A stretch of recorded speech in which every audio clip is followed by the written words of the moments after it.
Bismillahirrahmanirrahim. Assalamualaikum warahmatullahi wabarakatuh. Alhamdulillahirabbil alamin. Alhamdulillahilladzi arsala rasulahu bil huda wa dinil haq liyuzhirahu 'alad dini kullihi wa kafa billahi syahida. Asyhadu an la ilaha illallah wahdahu la syarika lah wa asyhadu anna Muhammadan abduhu wa rasuluhu la nabiyya ba'dah. Allahumma salli wa sallim wa barik ala sayyidina wa habibina wa nabiyyina Muhammad wa ala alihi wa sahbihi wa man tabi'ahu ila yaumiddin. Nahmadullaha ta'ala wa nashkuruhu la in syakartum la azidannakum wa la in kafartum inna azabi lasyadid. Qala Allah ta'ala fil Qur'anil Karim, a'udzu billahi minasy syaithanir rajim. Bismillahirrahmanirrahim. Wal 'asr innal insana lafi khusr illa alladhina amanu wa 'amilus shalihat wa tawasaw bil haqq wa tawasaw bis sabr. Wa qala ta'ala, alam nashrah laka sadrak wa wada'na 'anka wizrak alladhi anqadha dhahrak wa rafa'na laka dhikrak fa inna ma'al usri yusra inna ma'al usri yusra fa idza faraghta fansab wa ila rabbika farghab. Shadaqallahul azim. Teman-teman semuanya, anak muda Kota Bandung, jamaah tetap sharing time atau sharing night Rabu malam yang dirahmati Allah Subhanahu wa taala. Semua orang di dalam kehidupan dunia itu pernah atau bahkan sering merasakan lelah. Karena dunia ini adalah tempat orang bermujahadah. Semuanya diraih dengan mujahadah. Gak ada yang didapatkan di dunia ini dengan cara yang mudah. Karena tabiat dari dunia itu adalah tempat bersusah payah.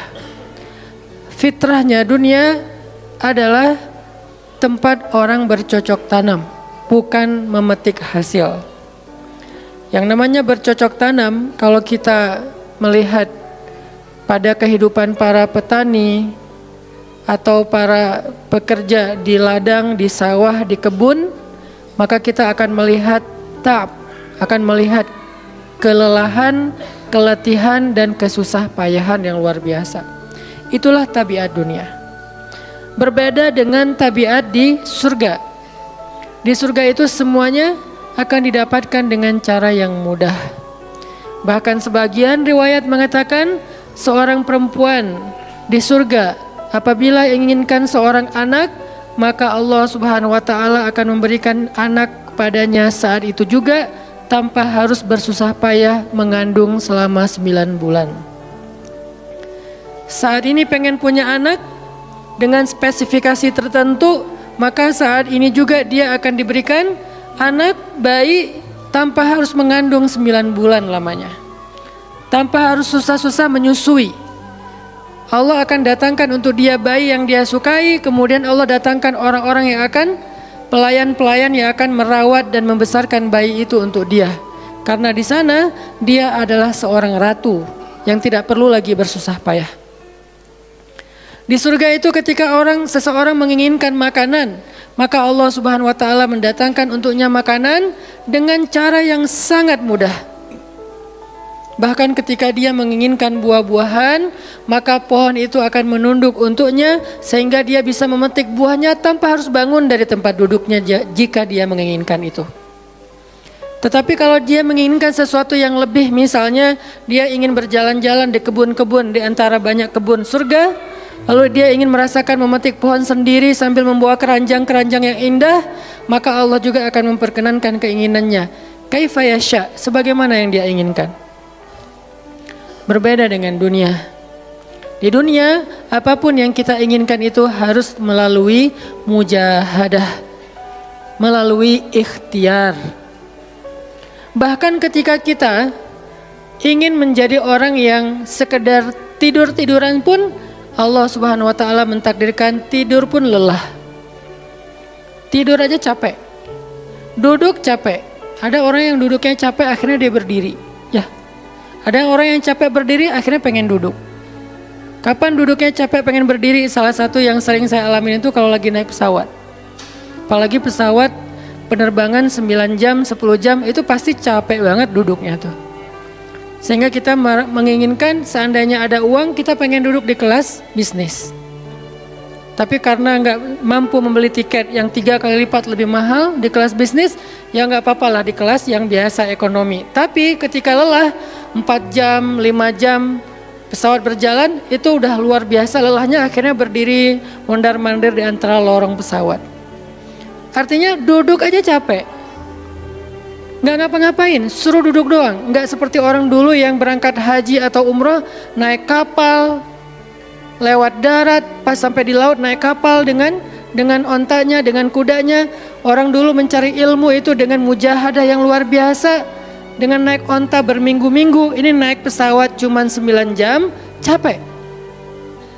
Yang nggak ada guncangan, biasanya guncangannya cuman pas di awal sama pas mau landing doang. Di atas udah jarang ada guncangan karena dengan ketinggian tertentu dan pesawatnya besar. Tapi itu juga capek. Naik kereta coba, dari Jawa ke Bandung misalnya. Sebutlah dari Semarang, dari Malang, dari Surabaya naik kereta 10 jam. Itu aja capek. Nggak usah jauh-jauh, Bandung Jakarta aja 3,5 jam. Itu pun capek. Atau kita naik mobil, nggak perlu nyetir, pakai online, duduk aja di belakang atau di sebelahnya si driver. Perjalanan setengah jam dari tempat kerja kita ke rumah atau dari rumah ke tempat kerja, ke kampus, ke sekolah gitu. Itu aja capek. Artinya dunia itu emang kayak gitu tabiatnya teman-teman. Tabiat dari dunia itu adalah lelah. Sehingga kalau ada orang yang menghindari capek dengan tidak ngapa-ngapain, itu hal yang agak klise dan naif. Bagaimana dia bisa menghindari lelah? Bagaimana dia bisa menghindari ta'ab? Bagaimana dia bisa menghindari bosan? Bagaimana dia bisa menghindari dalam keadaan susah payah? Sedangkan dia masih berada di sebuah tempat, bumi, dunia yang tabiatnya memang tempat bersusah payah dan lelah.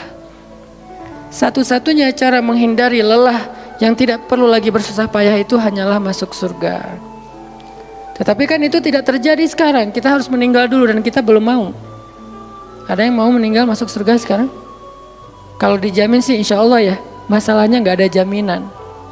Kalau para sahabat enak, mereka dapat jaminan. Surga Bilal, sebelum Bilal meninggal, Rasulullah udah bilang, bima sabaktani ilal jannah ya Bilal. Dengan apa kamu mendahului aku ke surga wahai Bilal? Dengan wudu dan sholat syukur wudu. Begitu juga nanti ada sahabat lain yang dijamin masuk surga bighairi hisab wala azab. Salah satunya adalah Ukasyah. Kalau kita tidak ada jaminan apapun di akhirat kecuali berikhtiar dan bermujahadah untuk bisa mendapatkan kebaikan sebanyak mungkin di sisi Allah. Sehingga alangkah naifnya seseorang yang menghindar dari ta'ab wal ham wal gham. Dia berusaha menghindar dari lelah, menghindar dari susah payahnya kehidupan, menghindar dari beban-beban hidup.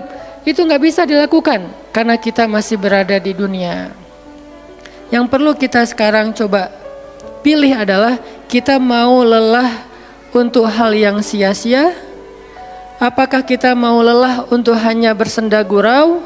Apakah kita mau lelah hanya untuk hal yang tidak ngapa-ngapain? Atau justru lelah kita itu untuk sesuatu yang mudah-mudahan beribadah kepada Allah? Makanya disebut dengan lelahnya menjadi lillah. Karena dua-duanya lelah. Ada orang yang pergi ke masjid lelah, capek pergi ke masjid. Tapi ada juga orang yang berbuat dosa, itu juga lelah. Memangnya kalau kita beribadah lelah terus berbuat dosa nggak lelah? Banyak orang yang berbuat dosa lelah dan kita pernah merasakan kehidupan seperti itu. Sehari, 2 hari, sebulan, setahun, 2 tahun, sampai kita benar-benar merasakan lelah banget dengan dosa.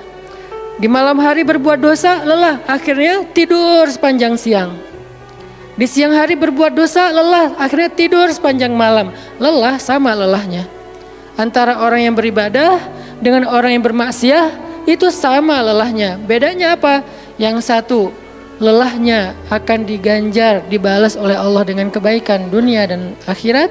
Yang satu lagi, lelahnya hanya akan disudahi dengan penyesalan. Sama-sama lelah. Bedanya, lelah yang pertama mungkin baru dirasakan hasilnya setelah itu. Lelah yang kedua seolah-olah bisa langsung dirasakan kesenangannya, tetapi kesudahannya adalah penyesalan. Makanya pada malam ini kita ingin merenungkan beberapa nasihat baik dari Al-Quran maupun hadis tentang bagaimana kita menjadi orang yang setiap hari tetap lelah, tetap banyak beban, tetapi beban itu mudah-mudahan menjadikan kita mendapatkan banyak kebaikan di sisi Allah. Makanya Nabi SAW bersabda dalam hadis riwayat Bukhari dan Muslim, "An-nasu ka'ibil mi'ah, la takadu tajidu fiha rahilatan." Manusia itu seperti 100 ekor onta. Manusia ka'ibil mi'ah, seperti 100 ekor onta. Yang harganya murah 50 juta, yang hidupnya untuk disembelih pada akhirnya nahar, disembelih. Onta itu kan kalau disembelih sambil dia berdiri ya. Kalau ayam, bebek disembelih sambil dipegangin atau diangkat.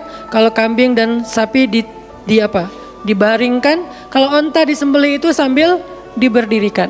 Dia berdiri langsung disembelih. Itu onta. Artinya manusia ka'ibil mi'ah. Nabi itu menggambarkan onta karena onta ini punya banyak macam. Mungkin di Arab nggak ada ayam yang bermacam-macam. Akhirnya pakai bahasanya onta. Kalau di kita mungkin ada ayam potong, ada ayam kampung, dan segala macam. Ada ayam jago. Kalau bebek ada mentok, ada apa? Bebek yang biasa. Macam-macam kan. Di Arab mungkin gak terlalu banyak variannya dan gak terlalu akrab dengan kehidupan sehari-hari mereka. Yang akrab itu kambing, kuda, keledai, onta. Akhirnya Nabi mengatakan, "An-nasu ka'ibil mi'ah." Nabi seolah-olah mengambil sebuah perumpamaan. Dan perumpamaan ini bisa kita ganti dengan culture yang berbeda di setiap negara. Tetapi perumpamaan yang paling baik itu adalah onta. An-nasu ka'ibil mi'ah. Manusia itu seperti 100 ekor onta ibil. Onta potong. Yang hidupnya hanya untuk disembelih oleh tuannya, kemudian dagingnya dimakan atau dijual. Kenapa bisa begitu murahnya? Cuma 50 juta, 40 juta dan berakhir dengan disembelih? Karena onta ini hidupnya tidak istimewa. Dia hidup hanya untuk makan, minum, tidur dan berkembang biak. Cuman itu misi dari kehidupan dia. Makan, minum, tidur, berkembang biak. Udah itu doang. Setiap hari kerjanya makan aja. Lihat hewan ternak ngapain? Merumput aja setiap hari. Nggak ada hewan ternak yang tiba-tiba dia lagi ngapain? Lagi sholat. Nggak ada. Hewan ternak misalnya lagi ngebantuin tetangga. Nggak ada. Hewan ternak lagi menjenguk yang sakit. Nggak ada. Hewan ternak yang lagi menyelesaikan hajat saudaranya. Hewan ternak yang lagi dengerin curhat. Nggak ada. Kenapa? Karena tugas misi kehidupan mereka itu cuma diciptakan untuk makan, minum, tidur, berkembang biak. Udah. Ini namanya kalau di antara onta namanya ibil. Yang hidupnya itu sesederhana itu. Nggak ada yang rumit, nggak ada yang terlalu berlebihan. Dan an-nasu, manusia secara umum mirip dengan ibil. An-nasu ka'ibili mi'ah. Jadi kalau kita bandingkan dari 100 orang itu hampir semuanya seperti ibil. Misi hidupnya itu hanya untuk dirinya. Gimana caranya biar bisa makan, gimana caranya biar bisa istirahat dengan nyenyak tidur, gimana caranya biar punya keluarga, berkembang biak, punya keturunan, dan kemudian dengan keluarganya dia punya family time. Kapan liburan, makan di rumah, jalan segala macam. Cuman itu misi dari kehidupannya. Sehingga Nabi menyebut mereka yang misi kehidupannya hanya dirinya dan keluarganya, kaibili mi'ah, seperti 100 ekor onta. Kurang istimewa. Orang yang hidupnya hanya untuk dirinya dan keluarganya itu kurang istimewa. Sehingga disebut dengan ibili mi'ah, 100 ekor onta. Tapi enggak hina, tidak rendah, tidak mungkin melenceng, sesat segala macam, enggak. Dia tetap tidak haram, tidak najis. Nabi tidak mengumpamakan manusia seperti seekor anjing, seperti seekor babi, enggak. Karena itu najis, haram dan seterusnya. Onta, makhluk yang hewan yang baik, cuman tidak istimewa. Di sini tidak ada judgement. Nabi itu orang yang nggak suka menjudge. Nabi nggak mengatakan manusia ini semuanya misalnya dengan kalimat celaan, keledai, enggak. Manusia ini misalnya hewan yang najis, enggak. Nabi mengatakan an-nasu ka'ibili mi'ah, manusia itu seperti 100 ekor onta. La takadu tajidu fiha rahilatan. Hampir-hampir di dalam 100 ekor onta itu kamu nggak mendapati satu pun onta yang dikenal dengan nama rohilatan. Rohilah itu dari kata rihlah. Rihlah itu udah jadi bahasa Indonesia, rihlah. Kemudian di Inggris-Inggriskan jadi traveling, trip, segala macam. Rohilah dari kata rihlah. Apa itu rohilah? Onta yang bertugas untuk membawa beban tuannya dalam perjalanan panjang, baik itu berdagang maupun berperang. Dia punya misi lain selain makan, minum, berkembang biak terus dipotong. Enggak, misinya lebih keren. Apa? Membawa beban. Membawa beban tuannya. Itulah rahilah. Sehingga punggungnya adalah punggung yang berkah, karena di atas punggung itu ditaruhkan beban terus menerus oleh tuannya. Berangkat bebannya apa, pulangnya beban apa. Karena orang dulu kalau berangkat berniaga, berdagang ke luar negeri, itu tuh bukan berangkat bawa beban, pulang nggak bawa apa-apa karena udah diuangkan, enggak. Mereka barter konsep perdagangannya. Kalau berangkatnya bawa kain, pulangnya nanti bawa karpet. Berangkatnya bawa gandum, pulangnya nanti bawa sutra misalnya. Tetap aja ada beban karena mereka berangkat jual misalnya ke Syam, dari Mekah ke Damaskus. Nanti pulangnya dari Damaskus ke Mekah bawa lagi barang-barang Damaskus yang bisa dijual di Mekah. Pas berangkat bawa barang Mekah yang bisa dijual di Damaskus, pas pulang membawa barang Damaskus yang bisa dijual di Mekah. Li'ilafi Quraisy ilafihim rihlatash syita'i was-saif. Rihlah syita'i was-saif. Mereka melakukan rihlah pada musim dingin dan musim panas. Itulah ilafu Quraisy, kebiasaan orang-orang Quraisy. Ilafu Quraisy, kebiasaan tradisi orang Quraisy. Apa tradisinya? Berdagang di musim dingin dan di musim panas. Barang dagangannya beda-beda. Kalau musim dingin yang dibawa itu bahan-bahan jaket, bahan-bahan untuk menghangatkan tubuh, bahan-bahan yang kalaupun dia bawa makanan yang biasa dimakan di musim dingin yang menghangatkan tubuh. Kayak misalnya jenis bubur di Arab itu ada namanya adas, dan itu disebutkan di dalam Al-Quran di Al-Baqarah. Wa adasiha wa basaliha, ada adas, ada bawang. Adas itu salah satu makanan kesukaan orang Arab di musim dingin, karena kalau makan adas kayak bubur gitu, dia badannya menjadi hangat, jadi kayak menghangatkan tubuh gitu.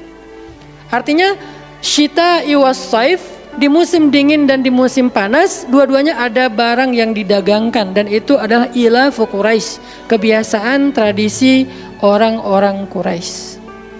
Rihlah. Siapa yang akan dibawa rihlah? Apa yang akan membawa barang dagangan mereka ketika rihlah? Namanya onta rahilah. Onta yang mengangkut beban barang tuannya. Rahilatan. Sehingga onta ini adalah onta yang lebih kuat fisiknya. Onta ini onta yang lebih tangguh perjalanan walaupun mengalami badai. Onta ini onta yang lebih kuat ingatannya sehingga dia menghafal jalan yang dilaluinya. Walaupun terjadi badai dia nggak tersesat. Jarang onta rahilah tersesat. Biasanya yang tersesat itu ibil. Ibil kalau ditaruh di tengah padang pasir, terjadi badai, terus bekas jalannya ketutup dengan pasir, dia bingung. Itu ibil. Sehingga kalau kita baca cerita-cerita tentang orang yang tersesat di padang pasir, rata-rata istilahnya kalau nggak jamal ya ibil. Kalaupun ada onta rahilah yang tersesat, berarti badainya parah banget. Kalau ada hadis onta rohilah tersesat, berarti badainya parah banget. Artinya rohilah ini ingatannya kuat. Dia kalau lewat satu jalan, setahun kemudian lewat lagi dia masih hafal. Itu rohilatan. Dalam teknologi sekarang kita nyebutnya dengan map. Ada banyak platform aplikasi map digital yang membuat kita bisa menghafal jalan. Dan diupdate terus, jalan ini sekarang macet segala macam. Rohilatan punya kemampuan membaca jalan walaupun mungkin berbeda dengan teknologi sekarang. Itu namanya rohilatan. Ini kata Nabi, la takadu tajidu fiha rohilatan. Manusia itu seperti 100 ekor onta, dan di antara 100 ekor onta itu atau 100 orang itu hampir kamu tidak mendapati satupun yang bernama rohilatan yang mampu mengangkat beban lebih. Sehingga di sini Nabi SAW seolah-olah mengajarkan kita, memotivasi kita agar belajar menjadi rohilah. Manusia itu baru istimewa kalau dia menjadi rohilah, kalau dia mengangkut banyak beban, kalau dia menjadi orang yang paling banyak bermanfaat untuk orang lain.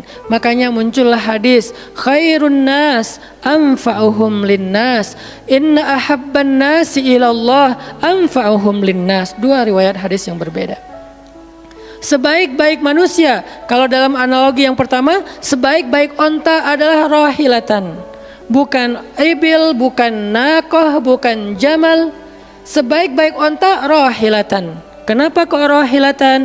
Karena dia yang paling bermanfaat, soalnya dia yang paling banyak mengangkut beban.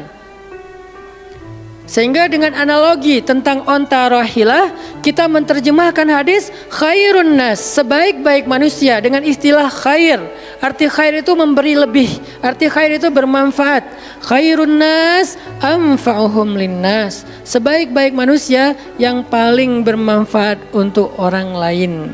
Dalam riwayat yang lain, inna ahabban nasi ilallah, sesungguhnya orang yang paling dicintai Allah di antara manusia, anfa'uhum linnas, yang paling bermanfaat untuk orang lain. Itu yang paling dicintai Allah di antara manusia.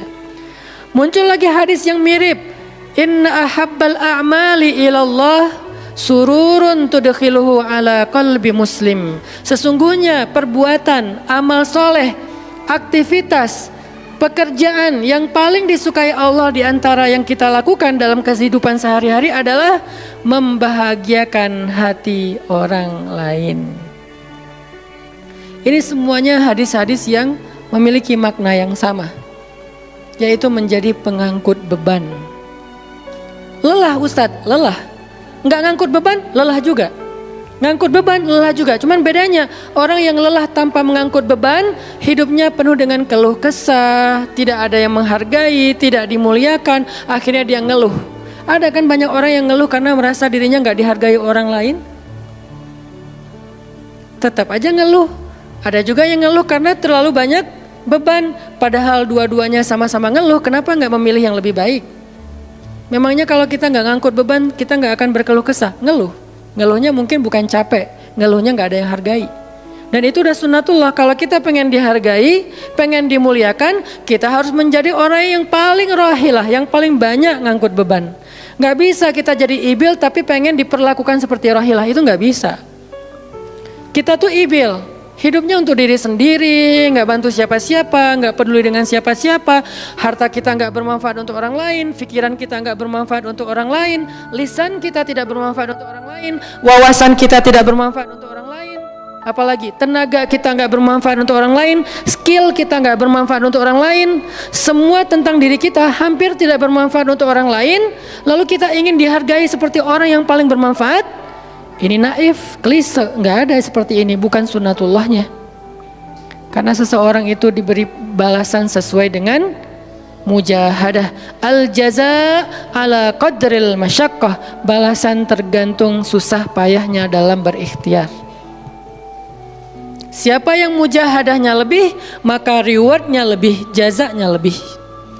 Jadi saya kadang-kadang ngerasa, dulu saya juga pernah merasa kayak gitu. Kenapa kok dia dihormati saya enggak? Kita enggak boleh cemburu tanpa alasan. Seolah-olah misalnya harusnya hormati semua orang dong, enggak bisa. Itu udah fitrah manusia dan sunatullah dalam kehidupan di dunia. Kalau kita pengen dihormati orang, kita harus menjadi rohilah. Kalau kita pengen dihargai orang, kita harus jadi rohilah. Nggak bisa kita berharap dihargai oleh pasangan kita atau calon pasangan kita, tapi kita nggak punya tanggung jawab. Nggak bisa. Kalau teman-teman pengen dihargai oleh pasangan halalnya, teman-teman harus mengangkat tanggung jawab yang lebih berat daripada dia. Kalau dia yang capek, kita leyeh-leyeh aja di rumah, tapi kita minta dihargai, saya kan suami. Suami itu bukan status, suami itu peran. Ada orang dia jenis kelaminnya perempuan, tapi dia suami. Kenapa? Karena dia mengambil peran laki-laki. Dan itu saya melihat banyak perempuan seperti ini, hebat dan memalukan bagi suaminya. Di beberapa tempat saya melihat suaminya di pagi hari nggak kerja, cuma nongkrong-nongkrong aja di warung. Ngopi juga itu ada uangnya, giliran untuk nafkah keluarga dia nggak punya uang, untuk ngopi, untuk rokok dia punya uang, untuk anaknya nunggak sekolahnya, untuk anaknya makanannya seadanya. Sehingga karena ini udah berjalan bertahun-tahun, akhirnya istrinya udah nggak sanggup lagi berharap kepada dia, minta cerai juga nggak dicerai-ceraikan, akhirnya istrinya ikhtiar sendiri. Istrinya jadi pembantu rumah tangga, istrinya jadi kerja ke luar negeri. Saya beberapa kali ke Hong Kong, hampir tiap 4 bulan sekali ke Hong Kong, dan selalu mendengar cerita teman-teman di Hong Kong, para pejuang-pejuang di Hong Kong itu kan 99%-nya perempuan ya. Hong Kong itu 99% lebih perempuan. Beda kan sama Taiwan, Korea itu laki-laki dan perempuan agak imbang lah. Tapi kalau Hong Kong itu bisa dibilang dari 100 pekerja 99 orangnya bahkan lebih adalah perempuan. Dan semua mereka punya masalah yang hampir sama di negerinya, di kampungnya. Masalahnya mereka terpaksa untuk berangkat ke luar negeri karena ada yang demi membiayai sekolah anak-anaknya, single parent. Kemana suaminya? Suaminya pergi dan tidak bertanggung jawab. Atau suaminya ada tapi tidak mampu mencari nafkah. Terpaksa dia kerja ke luar negeri dengan segala macam resiko. Dan banyak banget kasus di Hong Kong. Siapa juga yang mau jauh-jauh dari keluarganya, apalagi punya anak masih kecil ya. Kemarin kita baru dengar cerita seorang anak yang harus merawat ayahnya yang sakit kanker gara-gara di rumahnya nggak ada siapa-siapa, ibunya berjuang di luar negeri. Kenapa? Karena suaminya sakit. Kalau ini masih bisa kita pahami lah. Tapi kemana pamannya misalnya? Kemana misalnya kakaknya? Nggak tahu punya kakak atau gimana, nggak tahu kondisi pamannya. Yang jelas bahwa ternyata kita itu dihargai itu bukan karena kita berstatus suami. Kita dihargai karena kita berperan sebagai suami, bukan berstatus sebagai suami. Kalau suami pengen dihargai, ambillah peran suami. Laki-laki pengen dihargai, ambillah peran laki-laki. Apa peran laki-laki? Tanggung jawab. Ambil sebanyak mungkin. Kalau kita udah menikah, tanggung jawab kita itu kalau mau lebih, jangan cuma istri. Ambil keluarga istri untuk kita ambil tanggung jawabnya. Adiknya istri, mungkin keluarga istri kita nggak mampu, adiknya kita sekolahin. Mertua sakit, kita biayain. Nanti siapa lagi? Keluarga besarnya ada masalah, kita biayain, kita hutangin. Kalau misalnya kita nggak sanggup memberikan hadiah atau sedekah, ambil amanah, tanggung jawab itu ambil semampu kita. Itulah contoh Rasulullah SAW. Makanya Nabi ketika sudah menikah dengan Khadijah, yang tinggal di rumah Nabi itu bukan cuma anak kandung beliau. Ada anak angkatnya Zaid bin Harithah, ada sepupunya Ali bin Abi Thalib, ada banyak lagi keluarga besar Khadijah yang tinggal bersama Nabi. Sehingga rumah Nabi itu adalah rumah yang banyak sekali orang-orang yang ditampung oleh beliau. Itu yang disebut dengan anfa'uhum linnas, ambil tanggung jawab yang besar. Sehingga Khadijah tuh respect banget sama sosok Nabi Muhammad. Bahkan sebelum Nabi dapat wahyu, sehingga gak disebut Nabi, respect sama sosok seorang Muhammad. Apalagi setelah beliau dapat wahyu, beban beliau bukan lagi keluarganya sekarang, beban beliau adalah umatnya. Yang diurus oleh Nabi bukan lagi keluarga sekarang setelah dapat wahyu, umat. Dan umat di sini lintas nasionalisme. Ada yang datang dari Persia, namanya Salman Al-Farisi. Ada yang datang dari Romawi, namanya Suhaib Ar-Rumi. Ada banyak sahabat-sahabat yang lintas kabilah, bukan hanya orang Quraisy. Ada yang datang dari Yaman, termasuk Sumayyah dengan Yasir, keluarga yang pertama syahid dalam Islam. Ini dari Yaman. Kemudian pindah lagi ke Madinah yang bukan orang-orang Quraisy. Di sana ada Bani Mudhar, dari kabilah Aus dan Khazraj, nanti berkembang lagi sampai ke Asia, Eropa dan seterusnya. Inilah bebannya Rasulullah sallallahu alaihi wasallam, sehingga Allah menyebutnya dengan istilah rahmatan lil alamin. Rahmah. Tahu arti rahmah? Rahmah itu kasih sayang. Maksud kasih sayang, memberi sayang. Kasih sayang, bukan minta disayangi. Jadi kalau kita mau berkasih sayang, ya kasih sayangnya, jangan sayangi saya dong. Itu bukan kasih sayang, namanya terima sayang. Bukan kasih sayang, terima sayang, minta sayang. Itu namanya bukan rahmah, bukan mawaddah. Yang namanya rahmah, kasih sayangnya. Kalau kita nggak punya sayang, berarti kita nggak punya rahmah. Apa bentuk sayang kita? Perhatian. Apa bentuk sayang kita? Perasaan. Apa bentuk sayang kita? Dengan harta. Itu sayangnya. Dan Nabi, wa ma arsalnaka illa rahmatan lil alamin. Tidaklah kami mengutus engkau Muhammad kecuali untuk menjadi kasih sayang kepada alamin. Arti rahmah dalam tafsiran yang lebih luas, menyelesaikan hajat manusia seluruh alam. Seluruh alam. Itulah kenapa Nabi Muhammad menjadi orang yang paling mulia, karena yang diambil bebannya itu bukan satu keluarga Khadijah, bebannya itu bukan satu kota Makkah, bebannya itu bukan cuma orang Arab, alamin. Sehingga Allah mengatakan, wa rafa'na laka dzikrak. Kami angkat engkau menjadi manusia yang paling mulia. Karena beban yang diambilnya paling berat. Apa beban Nabi? Apakah cuma ceramah? Enggak cuma ceramah. Kalau cuma ceramah gampang. Saya pernah menjadi penceramah dan saya pernah menjadi programmer dalam dakwah. 8 tahun saya ceramah di Bandung, gampang banget. Dan kalau mau nyaman jadi ustadz, mending saya jadi penceramah aja, gampang banget.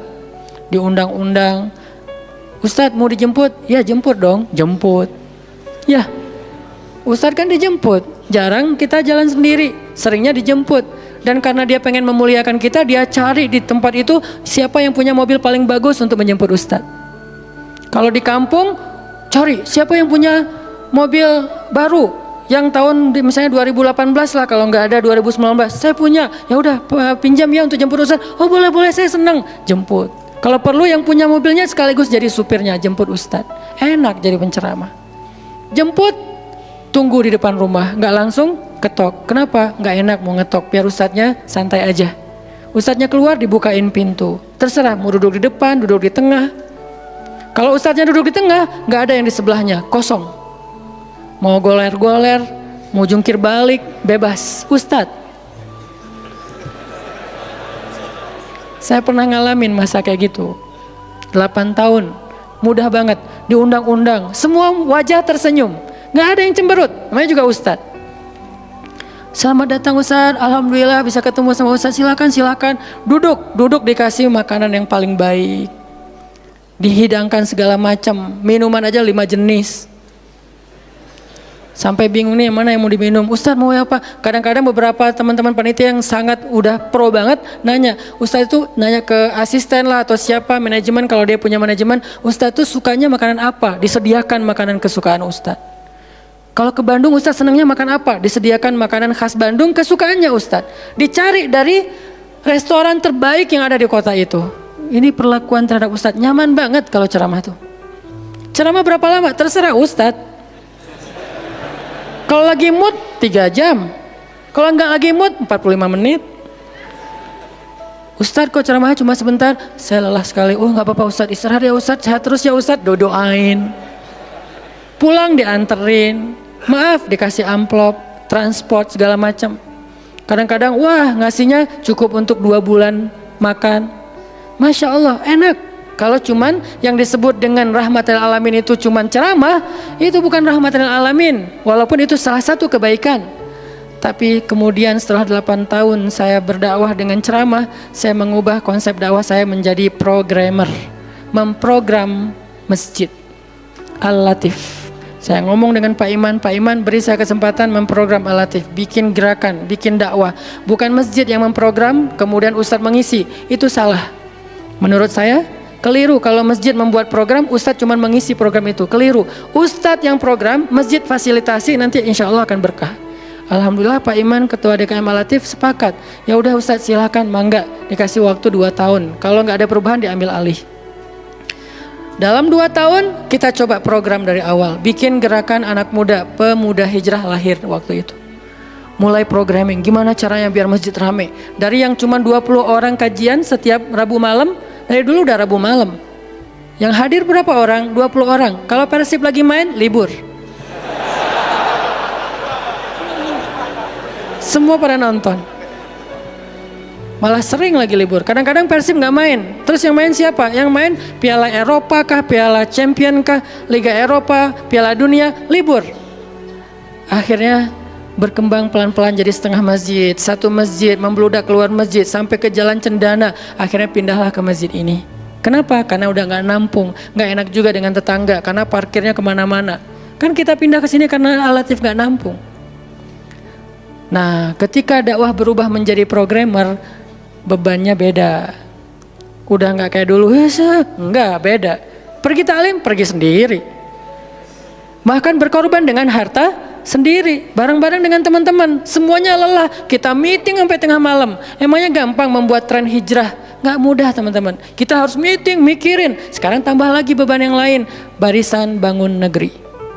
Para ustadz berkumpul, bikin gerakan bersama. Kita bikin Barisan Bangun Negeri, dikasih amanah untuk jadi amirnya, mikirin apa yang harus kita lakukan. Program pertama saya bilang less waste, isu lingkungan. Kenapa? Kita pengen jadiin masjid sebagai 911.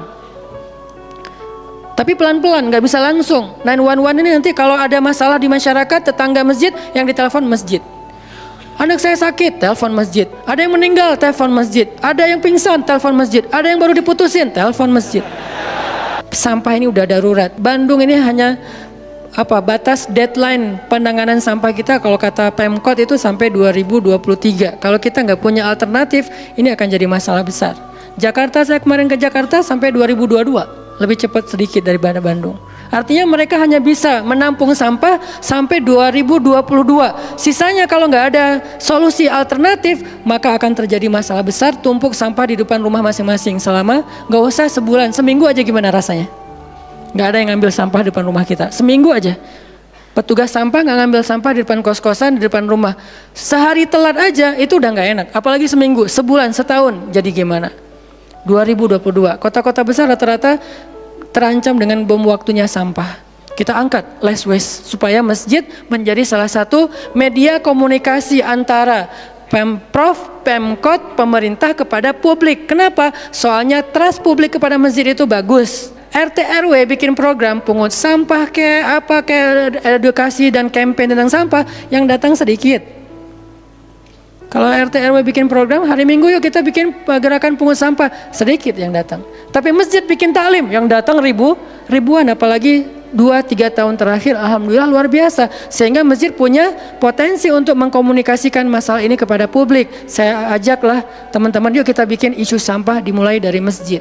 Jalan 2, Bandung, Bintaro udah jalan. Next mau kita jalankan di Jogja, di Malang, dan di Pontianak. Seluruh masjid di Indonesia. Programming, mikir, harus ketemu dengan beberapa orang, dan habis waktu saya dalam beberapa tahun terakhir bukan untuk dakwah tablik, makanya udah jarang ceramah.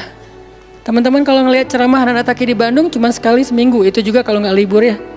Kajian Rabu malam. Ustaz Hanan selain Rabu malam ngapain sih? Ustaz kosong nggak? Kosong, saya bilang. Kenapa nggak mau ngisi jadwal?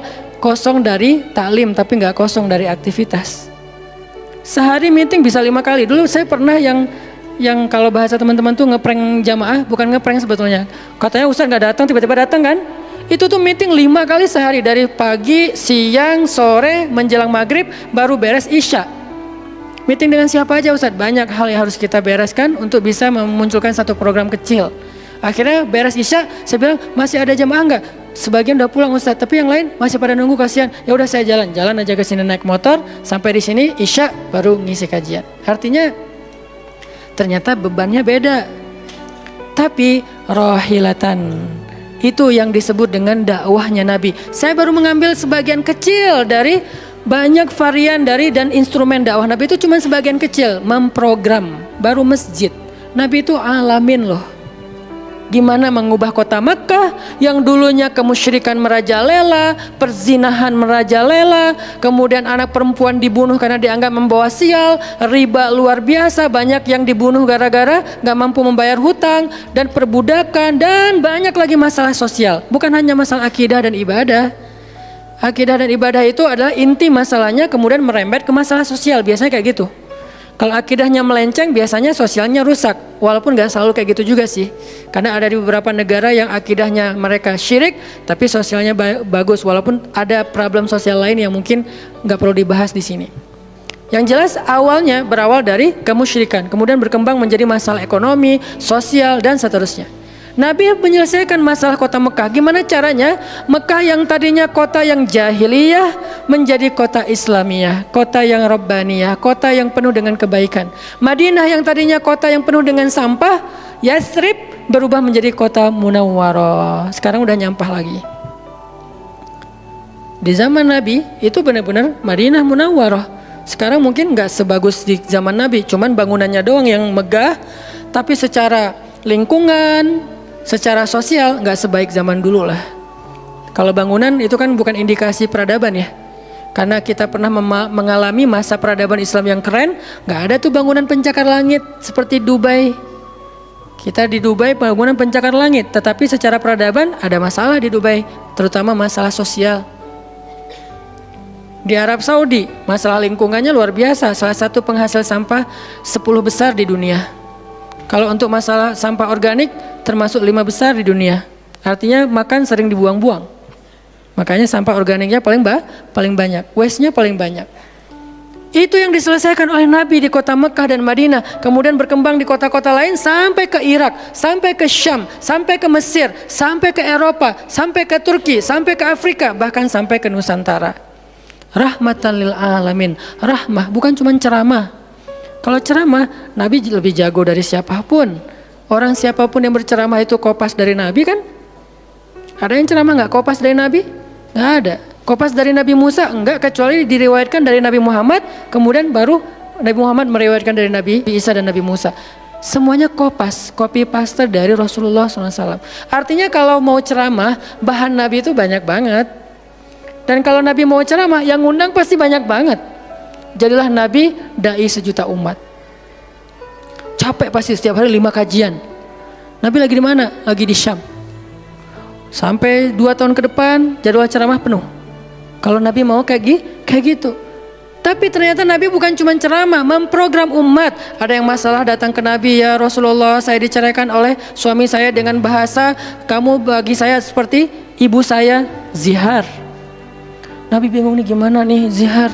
Kok suaminya gitu banget sih sama dia? Ya udah, berarti kamu sudah diceraikan oleh suamimu. Sabar ya, dinasihati, disabar-sabarin sama Nabi. Dia pulang turun ayat surat Al-Mujadalah tentang bab zihar. Ada lagi yang datang rame, dia yang salah, saya yang salah, dia yang salah. Akhirnya didamaikan sama Nabi. Nabi mau takbir nih, pergi ke masjid mau sholat berjamaah, mau takbir. Ya Rasulullah, di Bani Salamah ada masalah, mereka hampir berperang, nggak jadi takbir, pergi ke Bani Salamah menyelesaikan hajat mereka. Datang-datang jamaah udah sholat, Nabi sholat yang jamaah yang kedua. Artinya rahmah, ngambil beban umat. Belum lagi nanti beban umat yang tertindas di antara Bani Israel, di luar negeri, di Yaman, di Syam, yang Nabi mengutus para sahabat untuk menyelesaikan hajat-hajat mereka. Makanya Nabi mengatakan, siapa yang datang kepada saudaranya untuk menghilangkan masalahnya, maka Allah akan menghilangkan masalah orang ini nanti di akhirat. Makanya beban Nabi itu berat banget teman-teman. Kalau kita baca sirah Nabi, luar biasa, Nabi itu lelah banget. Sampai para sahabat meriwayatkan Nabi itu dulu sebelum dapat wahyu, beliau seger gitu. Setelah dapat wahyu tetap ganteng, tetap keren, karena memang aslinya udah dari sononya keren ya. Cuman udah ada guratan lelahnya tuh terasa di wajah beliau. Lelah banget. Sampai Nabi itu pernah sampai Allah bilang gini, "Fala'allaka bakhi'un nafsaka 'ala atharihim." Hampir saja engkau mencelakai dirimu gara-gara mereka. Apa maksudnya? Kok Nabi hampir mencelakai dirinya gara-gara mereka, itu maksudnya apa? Saking terbebannya Nabi dengan kondisi umat, hampir-hampir Nabi itu sakit keras, hampir-hampir Nabi itu binasa, celaka, meninggal demi mikirin nasib umat. Kayak gitu banget coba. Itu namanya rohilatan. Kita belum sanggup untuk memikul beban umat sedunia. Makanya minimal kalau kita nggak ngambil beban umat sedunia dengan tangan kita, minimal dengan pikiran kita aja. Kita mikir nggak sih nasib Palestina? Atau kita masih nganggap bahwa itu beda negara? Kalau beda negara oke. Apakah kita memikirkan mereka karena kemanusiaan? Masa kita mau bilang mereka bukan manusia? Kan sama-sama manusia. Harusnya kita merasakan apa yang dia rasakan karena kita sama-sama manusia, punya perasaan yang sama. Kalau kehilangan akan sedih, kalau melihat kezoliman juga nggak akan kuat, kalau dizolimi juga akan sakit. Kita mikir nggak tentang Palestina? Kita mikir nggak nasib Suriah? Kita mikir nggak nasib Rohingya? Kita mikir nggak nasib Yaman? Apakah gara-gara kita mikir tentang mereka lantas kita jadi radikal dan teroris? Sejak kapan kita memikirkan nasib orang yang tertindas tiba-tiba jadi radikal? Apakah orang yang tidak memikirkan orang lain hanya dirinya sendiri berarti orang yang baik? Justru makin banyak kita mikirin nasib mereka, kita makin rohilatan walaupun belum sanggup menyelesaikan hajat mereka, mikir doang. Dengan kita lihat postingan yang terakhir di Idlib, bagaimana anak bayi kehilangan kakinya gara-gara kena bom dari tentara Rusia. Kita belum sanggup ngasih solusi sebagai pribadi maupun sebagai bangsa, belum sanggup. Pertama jaraknya jauh, kedua memang kita juga belum punya kemampuan untuk itu. Tapi kita berharap suatu saat Indonesia ini harus sanggup menyelesaikan masalah dunia. Kenapa? Kita ini punya potensi peradaban, bangsa yang besar. Masa kita mau jadi kerdil terus ngikutin bangsa lain? Kita ini bangsa besar, umat Islam terbesar di dunia. Dan orang Indonesia itu pinter-pinter, profesornya banyak, saintisnya banyak, orang kayanya banyak, keren Indonesia nih. Kenapa Indonesia yang keren kayak gini cuma ngurus diri sendiri aja nggak bisa? Harusnya ngurus dunia bukan ngurus diri sendiri. Itulah Islam yang sebenarnya. Kita ngurus Rohingya, gimana caranya Rohingya punya tempat tinggal? Kita urus Suriah, kita urus Palestina. Lalu apakah kita memikirkan tetangga kita? Teman-teman lihat deh, salah satu yang mungkin proyek kecil lah. Ini yang karena yang saya tahu, karena istri sendiri yang ngerjain. Lihat rumah teduh Sahabat Iin. Setiap harinya ada yang meninggal dengan kanker ovarium yang gede banget, ada yang kanker yang dulu yang saya bawa Ustaz Abdul Somad keliling di Bandung tuh, seorang anak muda yang udah meninggal, seminggu setelah Ustaz Abdul Somad mengunjungi dia, Rian namanya, meninggal dunia. Alhamdulillah dia sempat ketemu dengan Ustaz Abdul Somad, sempat dinasehati, mudah-mudahan di akhir hayatnya dia setelah dapat nasihat dari UAS, dia jadi sabar, jadi balik lagi ke Allah sehingga husnul khotimah. Datang kita ketemu dengan Rian, habis ininya. Gara-gara apa? Gara-gara pernah kecelakaan di laut, terus jadi kayak kanker kulit, luar biasa. Itu parah banget. Dan itu nggak satu kasus, banyak. Di Jawa Barat aja udah banyak banget, apalagi Indonesia. Apakah kita mau mengambil beban itu? Atau kita bahkan melihat juga nggak mau karena ngerasa nggak kuat, nggak berani. Terus kapan kita kuatnya? Kalau kita nggak kuat, namanya bukan rohilah. Yang namanya rohilah itu harus kuat, dikuat-kuatin kalaupun nggak kuat. Sudah seberat apa beban yang kita ambil selain, dan itu nggak bisa bahasanya diambil sebagian dibuang sebagian yang lain, enggak. Minimal kalau yang di dekat kita mengambil bebannya sampai menyelesaikan hajatnya dengan harta, mungkin dengan skill, dengan network, dengan minimal dengan sosial media kita repost, ya ada yang bisa bantu ini, enggak. Kalau yang di luar negeri karena kita nggak sanggup menyelesaikan, minimal dengan pikiran dan doa. Kasihan ya mereka, doain terus karena doa kita itu ngaruh. Jangan berpikir mendoakan mereka itu nggak ngaruh itu. Mempercepat datangnya pertolongan Allah. Minimal dengan doa kita Allah kuatkan hati mereka. Minimal dengan doa kita Allah kuatkan hati saudara kita di Yaman, di yang kelaparan di Syam, di Palestina, di Rohingya, di Turkistan yang masih dalam campnya orang-orang komunis. Minimal doa kita menguatkan hati mereka, kan berarti membantu. Ada orang yang ketika dapat musibah kita datang nggak bisa ngasih solusi, tapi begitu kita nasihati lalu kita doakan, itu udah membantu dia, minimal hatinya jadi lapang. Kemudian kita doakan, dia merasa diperhatikan. Bukankah itu sebuah bantuan? Dan itu rahilah. Semuanya aja yang di luar negeri kita pikirkan, apalagi yang di dalam negeri, semampu kita. Makanya nama barisan kita tuh Barisan Bangun Negeri. Kalau ditanya, apa Ustadz tujuan bikin gerakan Barisan Bangun Negeri? Ya bangun negeri. Masa masih ditanya ya? Karena masih ada yang nanya, ngapain sih tuh ustadz-ustadz ngumpul mau bangun negeri? Itu udah jelas dari namanya juga. Terus santrinya ngapain? Namanya Santri Bangun Negeri. Ustadznya Barisan Bangun Negeri, ada 2 nama. Para guru, saya pelan-pelan pengen ngumpulin para guru-guru yang seleting. Supaya kita barengan, ngumpulin pelan-pelan. Namanya Barisan Bangun Negeri. Nanti teman-teman yang ngikutin para guru, para santri, namanya Santri Bangun Negeri. Jadi kalau ditanya mau ngapain, mau bangun negeri. Programnya apa? Pertama, program isu lingkungan. Nanti naik lagi isu sosial, naik lagi isu healthcare, kemanusiaan, kesehatan, dan seterusnya. Kan itu tugas pemerintah, kita nggak mau menyalahkan siapapun, udah capek berdebat. Tugas kita sekarang, siapa yang pengen jadi rohilah? Itu yang dilakukan para guru kita sekarang teman-teman di Barisan Bangun Negeri. Mikir, kemarin saya 40 jam nggak tidur. Dari Bandung ke Jogja. Di Jogja ada acara, udah beres acara, kita ada meeting yang penting banget, yang bikin saya sesak sampai sekarang. Itu ada diskusi yang saya tidak bisa sampaikan ke publik. Itu diskusi dari jam 11 malam sampai jam setengah 4 subuh. Kenapa diskusinya sampai malam Ustaz? Karena besok kita semuanya udah pada bubar, udah pada pulang masing-masing ke negerinya, sehingga nggak sempat ketemu. Ketemunya kita cuman malam Selasa. Selasa subuh pesawatnya udah mulai ada yang pesawat jam 5, jam 6, jam 7. Jadi malam itu harus kita selesaikan meeting kita. Meeting lah kita sampai jam setengah 4 subuh. Beres meeting langsung ke bandara. Saya dengan salah satu ustadz ke bandara berdua, naik flightnya pas bareng. Belum selesai tadi meetingnya, meeting lagi di pesawat dari Jogja ke Jakarta. Di Jakarta saya ketemu dengan beberapa teman-teman yang pengen mendukung program pesantren yang sedang kita dari setahun yang lalu ingin kita buat, tapi juga belum cukup untuk membebaskan lahan karena kita butuh 15 M membebaskan lahan. Alhamdulillah udah terkumpul sekitar 2 M, masih jauh dari target. Baru membebaskan lahan, belum membangun. Akhirnya bahasa istri saya ngamen di Jakarta dari pagi, siang, sore, malam pulang. Di kereta juga diskusi lagi sama istri karena ada beberapa program yang harus kita bereskan. Sampai rumah jam 12 malam. Jadi 1 hari setengah. Hampir 2 kali 24 jam baru istirahat. Itu kalau programming. Beda dengan ceramah. Diundang ke Jogja. Ustadz ceramahnya di Jogja. Oke, jam berapa? Isya. Ya udah saya datangnya maghrib.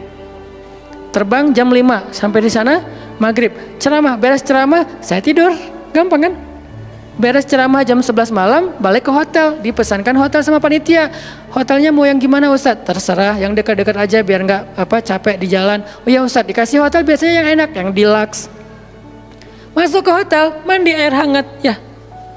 Beres mandi air hangat, pesan makanan online. Karena tadi belum makan, misalnya kalau telat makan juga, pesan datang ke kamar. Kadang-kadang saya cuma pesan 1 jenis, mereka pesan 3 jenis. Saya belum makan, lapar, boleh nggak pesan sate? Oh boleh Ustaz. Datang sate, datang mie godok, datang apa, banyak. Semuanya ditaruh di depan kamar. Ustaz, ini udah ada makanannya. Masya Allah makanannya banyak gini. Kalau cuma ceramah, habis makan jam 12, tidur. Bangun sholat subuh, beres subuh, olahraga. Ya, karena di hotel, treadmill. Beres treadmill, berenang. Beres berenang, breakfast. Beres breakfast, terbang ke Bandung. Kan enak ya? Kalau cuman ceramah. Jadi kerjanya cuman 1,5 jam pas ceramah. Itu juga santai. Namanya juga ceramah gampang. Tapi kalau programming, buat program kayak tadi ceritanya, meeting gak beres-beres. Sampai enak dengan meeting. Kopi entah berapa gelas. Ada yang digulaan, ada yang gak digulaan. Ada yang pakai susu, ada yang gak pakai susu. Sampai diistilahkan yang gak pakai susu kopi akhi, yang pakai susu kopi ukti. Semua jenis kopi. Artinya rohilatan. Ternyata memang benar kata Nabi, manusia itu seperti 100 onta, sedikit yang rohilatan. Makanya sekarang kita mau milih mau jadi rohilatan atau mau jadi 100 onta. Dimulai dari hal yang kecil. Saya ngajak teman-teman, yuk kita jadi rohilah, kita angkat beban negeri kita, beban bangsa kita. Saya pengen banget masjid itu jadi kayak rumah teduh. Sekarang yang menjalankan pasien kanker kurang mampu se-Jawa Barat, salah satunya rumah teduh itu. yang sekarang ada 15 rumah dengan sekitar 300 pasien. Yang setiap kali operasi itu 40 juta. Karena kalau pakai BPJS antrinya setahun. Sehingga harus pakai jalur normal. Dan beberapa di antara mereka belum sanggup untuk membayar cicilan BPJS sehingga nunggak nggak bisa pakai. Kita selesaikan. Harusnya itu dilakukannya oleh masjid. Kenapa? Karena potensi zakat, infak, sedekah, kenceleng masjid gede. Jangan cuma dipakai buat renov. Jangan cuma dipakai buat pengumuman hari Jumat. Kenceleng minggu ini 300 juta. 300 juta di sebelah masjid ada orang lapar. Berarti ngapain 300 juta teh? Harusnya 300 juta itu kenceleng minggu ini. Harusnya 300 juta. Tapi tinggal 10 juta. Kenapa? Beban umat diangkat semua sama masjid. Itu cita-cita kita, pengennya masjid itu menjadi, makanya ada hashtag masjid peradaban. Apa masjid peradaban? Masjid rohilah, masjid yang mengangkat beban umat, bukan cuma membuat program jihad, pengajian hari Ahad. Udah lewat lah masa kayak gitu-gitu, udah nggak keren. Nih saya tantang masjid-masjid yang ada di Indonesia, jangan hanya fokus dengan taklim. Taklim itu udah banyak dan mudah melakukannya, kurang challenging. Coba masjid mikirin masalah sekitarnya, satu masjid mikirin satu RW kalau masjidnya kecil. Kalau masjidnya masjid kecamatan, mikirin satu kecamatan. Kalau udah beres dengan kecamatannya, nggak ada lagi masalah, pergi ke kecamatan sebelah. Kolaborasi dengan masjid kecamatan sebelah, yuk selesaikan masalahnya. Bisa banget kalau masjid mau. Tapi serahkan programnya ke ustadz yang ngerti harokah, yang ngerti pergerakan. Dan sekarang udah banyak ustadz yang ngerti pergerakan. Baru kita akan melihat Indonesia yang luar biasa. Terus apa yang bisa kami lakukan Ustadz? Yuk bareng-bareng dengan saya, dengan pemuda hijrah, dengan para guru barisan bangun negeri, kita bangun deh Indonesia semampu kita. Dengan apa? Dengan skill kita masing-masing, dengan potensi kita masing-masing. Ada yang punya harta dengan hartanya, ada yang punya kemampuan skillnya dengan skillnya. Saya udah berkali-kali menjelaskan, skill itu untuk dakwah penting, bukan hanya penceramah. Nah, mau nggak nih teman-teman? Yuk kita bangun Indonesia. Sekarang kita mikirin apa yang bisa kita lakukan untuk Indonesia, masing-masing dengan potensi kita. Karena kita anak masjid, anak masjid. Karena kita banyak sering ke masjid, ya udah kita bangun Indonesia dengan cara masjid. Dan ternyata cara masjid itu bukan cuma Allahu Akbar dan Subhanallah, salam, enggak. Yang dibicarain di masjid itu bukan cuma juz-juz Al-Quran, tapi masalah umat. Karena Nabi membicarakan masalah umat itu di Masjid Nabawi. Yang kita pengen ke sana, berharap banget bisa umroh. Apakah di Masjid Nabawi itu cuma ada raudhah kemudian orang berdoa, egois banget pengen masuk surga sendiri? Enggak. Di raudhah itu Nabi dengan Jibril bicara tentang umat. Gimana caranya umat ini selesai masalah mereka. Sampai ke penjuru dunia. Yang terjajah dibebaskan dari penjajahan, yang terzolimi dibebaskan dari kezoliman. Itu namanya rohilah. Saya yakin di sini banyak potensi dan skill yang keren-keren. Coba berikan skillnya untuk dakwah, dedikasikan skillnya untuk agama. Yang kalau kita dedikasikan untuk agama, insya Allah untuk bangsa dan negara udah pasti. Karena agama kita itu bukan agama ritual. Agama kita ini adalah agama kehidupan. Sehingga yang ada di dalamnya bukan cuma bab sholat, tetapi juga bab orang sakit. Dan kita tahu banyak hadis tentang itu, bab lingkungan, dan kita mulai tahu hadis-hadis tentang itu. Yuk kita dedikasikan skill kita, potensi kita, harta kita untuk agama Allah. Kita angkat beban umat bareng-bareng. Karena kalau saya ngangkat sendiri, saya paling-paling ngangkat sanggupnya itu 100 kilo. Itu juga udah ngos-ngosan. Tapi kalau kita ngangkat bareng-bareng, bisa bertonton beban umat kita angkat. Mudah-mudahan dari kajian mager ini, mudah-mudahan kelak kita bisa menjadi orang yang mudah bergerak, sanggup bergerak, dan geraknya bersama-sama. Barakallahu fikum, billahi taufiq wal hidayah. Allahumma inna nas'aluka ridhaka wal jannah wa na'udzubika min sakhatika wan nar. Allahumma a'inna ala dzikrika wa syukrika wa husna ibadatik. Rabbana habbib ilainal iman wa zayyinhu fi qulubina wa karrih ilainal kufra wal fusuqa wal isyan waj'alna minar rasyidin. Rabbana atina min ladunka rahmah wa hayyi' lana min amrina rasyada. وهيئ لنا من أمرنا رشدا وهيئ لنا من أمرنا رشدا واجعل لنا من كل ضيق مخرجا ومن كل هم فرجا ومن كل عسر يسرا ربنا آتنا في الدنيا حسنة وفي الآخرة حسنة وقنا عذاب النار وصلى الله على سيدنا محمد وعلى آله وصحبه أجمعين والحمد لله رب العالمين والسلام عليكم ورحمة الله وبركاته.